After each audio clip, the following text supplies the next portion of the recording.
Hi friends, welcome to soccer 7. ఈరోజు మనం peanut butter ఎలా తయారు చేయాలో చూద్దామండి. దీన్ని మనం కేవలం 2 మినిట్స్లోనే చాలా ఈజీగా మన ఇంట్లో ప్రిపేర్ చేసేసుకోవచ్చు. పిల్లలైతే చాలా బాగా ఇష్టపడతారండి. ఈ పీనట్ బటర్ మనం ఇలా తయారు చేసి బ్రెడ్ మీద అప్లై చేసేసి పిల్లలకి స్కూల్కి స్నాక్స్ బాక్స్లో కూడా పెట్టి పంపించవచ్చు. చాలా హెల్దీ కూడా. ఇప్పుడు దీన్ని ఎలా తయారు చేసుకోవాలో చూద్దామండి. ఇప్పుడు ఫస్ట్ స్టవ్ ఆన్ చేసుకొని ఒక బాండి పెట్టుకోండి. దాంట్లో 1 కప్పు వేరుశనగ గుండ్లు వేస్తున్నాను. దీన్ని ఫ్లేమ్ మనం సిమ్లో పెట్టుకొని దీన్ని డ్రై రోస్ట్ చేసుకోవాలి. వేయించుకుంటున్నంత సేపు మనం ఇలా కలుపుతూ ఉన్నట్లయితే వేరుశనగ గుండ్లన్నీ కూడా ఈవెన్గా ఫ్రై అవుతాయి. ఒకవేళ మీ దగ్గర వేయించిన వేరుశనగ పప్పు రెడీగా ఉన్నట్లయితే దాన్ని డైరెక్ట్గా తీసేసుకోండి. ఇంకా మనకి టైం కూడా సేవ్ అయిపోతుంది. ఇప్పుడు మనకి ఇక్కడ వేరుశనగ గుండ్లన్నీ వేగిపోయాయి కదండి. ఇప్పుడు దీన్ని మనం ఒక ప్లేట్లోకి తీసేసుకుందాము. ఇవి మొత్తం మనకి బాగా చల్లారనివ్వాలి. ఇవి చల్లారిపోయిన తర్వాత దీనిపైన ఉన్న పొట్టు తీసేసుకోవాలండి. ఇప్పుడు మనము ఈ వేరుశనగ గుండ్లు పొట్టు తీసుకోవడానికి ఒక సింపుల్ ట్రిక్ చెప్తానండి. ఇలా ఏదైనా ఒక క్లాత్ తీసుకోండి. అందులో ఈ వేరుశనగ గుండ్లన్నీ కూడా మనం వేసేసుకొని దీన్ని క్లోజ్ చేసేసుకుందాం. ఈ క్లాత్ని మనం ఇలా పట్టుకోండి. ఇలా పట్టుకొని మనము కింద జస్ట్ ప్రెస్ చేసినట్లయితే మనకి వేరుశనగ గుండ్ల మీద ఉన్న పొట్టంతా కూడా చాలా ఈజీగా వస్తుంది. దానివల్ల మనకి ఈ పొట్టంతా ఇంటి నిండా పడకుండా మనము కొంచెం టైం సేవ్ చేసుకోవచ్చు. మళ్ళీ మనం దాన్ని క్లీన్ చేసుకోవాలి కదండి, టైం వేస్ట్ అవుతుంది. ఇలా చేసుకోవటం వల్ల మనకి కొంచెం టైం సేవ్ అవుతుందండి. ఇప్పుడు దీంట్లో నుంచి మనం వేరుశనగ గుండ్ల వరకు సపరేట్ చేసేసుకుందాము.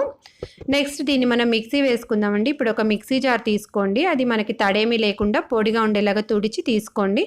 ఇప్పుడు ఇందులో మనం ఈ వేరుశనగ గుండ్లన్నీ కూడా వేసేసుకుంటున్నాను. ఇప్పుడు చిటికెడు సాల్ట్ వేయండి, చాలా తక్కువ, చిటికెడు వేసుకోండి. దీన్ని మూత పెట్టేసి ఇప్పుడు దీన్ని ఫైన్ పౌడర్ లాగా చేసేసుకుందాము. ఇప్పుడు ఇది పౌడర్ చేసుకున్నాం కదండి. ఇందులో 1 స్పూన్ తేనె యాడ్ చేస్తున్నాను. ఇది ఆప్షనల్, మీకు ఇంట్రెస్ట్ ఉంటే వేసుకోవచ్చు, లేకపోతే స్కిప్ చేసేయచ్చు. తేనె నేను జస్ట్ కొంచెం స్వీట్నెస్ ఎక్స్ట్రా యాడ్ చేయడం కోసం 1 స్పూన్ తేనె యాడ్ చేసుకుంటున్నాను. ఇప్పుడు దీన్ని మనం మిక్సీ వేద్దాము. ఒక 1 మినిట్ మిక్సీ కంటిన్యూగా వేసుకోవాలండి. ఇప్పుడు చూడండి మనకి ఇంకా అది మెత్తగా బాగా క్రీమీగా అయిపోవాలి. బటర్ లాగా అంత క్రీమీగా అయిపోవాలి. అలా వచ్చేంత వరకు ఒక 1 మినిట్ మనం మిక్సీ వేసుకోవాలి. మనకి ఆ టెక్స్చర్ వచ్చేంత వరకు కూడా మనం మిక్సీ వేసుకుందాము. ఇక్కడ చూడండి మనకి బాగా క్రీమీగా వచ్చేసింది, బటర్ లాగా వచ్చేసింది కదా.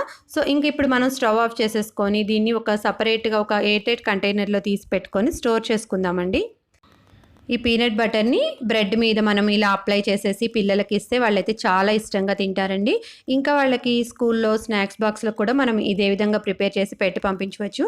ఇందులో మనము ఏ విధమైన ఆర్టిఫిషియల్ కలర్స్ కానీ లేకపోతే ఇంకా ప్రిజర్వేటివ్స్ కానీ ఏమీ యాడ్ చేయట్లేదు. సో ఇందులో ఓన్లీ మనం గ్రౌండ్ నట్స్ మాత్రమే యాడ్ చేస్తున్నాం. చాలా హెల్దీ అండి. గ్రౌండ్ నట్స్లో మనకి హెల్దీ ఫ్యాట్స్ ఉంటాయి, ఇంకా హై ప్రోటీన్, ఫైబర్ కూడా ఎక్కువగా ఉంటుంది. కాబట్టి ఎదిగే పిల్లలకి ఇది ఒక మంచి బలవర్ధకమైన ఆహారం. సో చూసారు కదండి ఎంత ఈజీగా రెడీ చేసేసుకున్నామో. నచ్చితే మీరు కూడా ట్రై చేయండి. Thank you so much for watching this video. మా వీడియో మీకు నచ్చినట్లయితే లైక్ చేయండి, షేర్ చేయండి, మా ఛానల్ని సబ్స్క్రైబ్ చేసుకోండి.